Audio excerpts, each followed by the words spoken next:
This is Merthyr, a town of 59,000 population, one of the boom towns of the industrial belt of South Wales.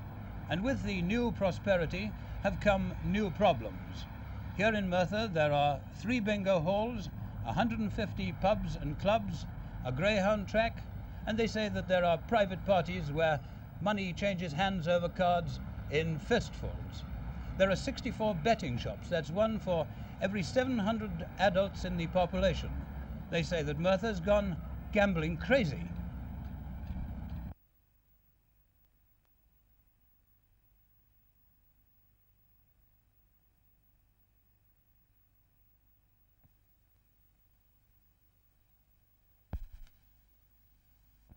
Why do you gamble?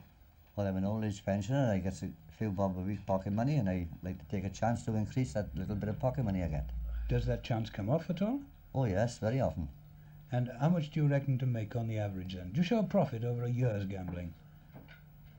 Well, no, I don't show a profit over the year's gambling, but still, I do sometimes get £1 or £3 or £4 or £5 perhaps, or 10. I've even won £16.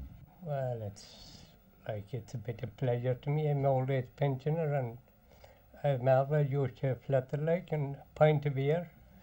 And a fag as well? Yes, a fag as well. What do you think of the people who say there's too much gambling here in Merthyr? Oh, well, I don't believe in too much gambling. I like a little gambling, smaller amounts, like, see.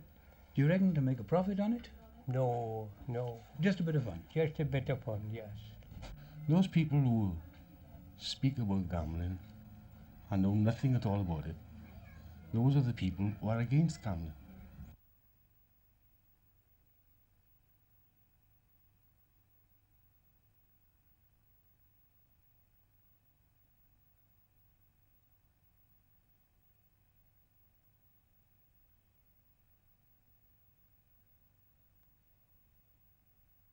There has always been gambling in Merthyr as in every other town.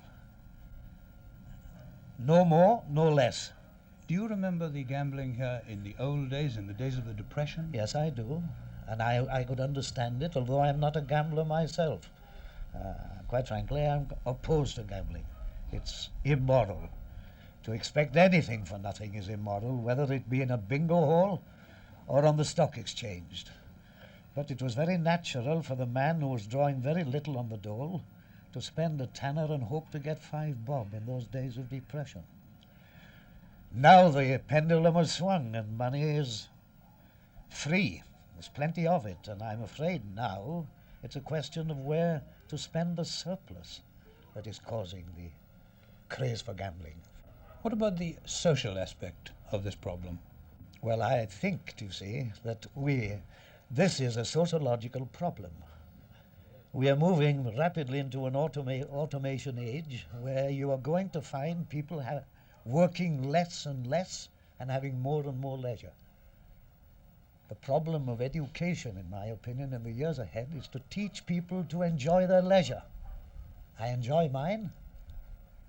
I'm comparably educated, and I can find pleasure in everything but gambling. And we've got to produce a democracy that can do that. Find its leisure like I do, in everything but gambling.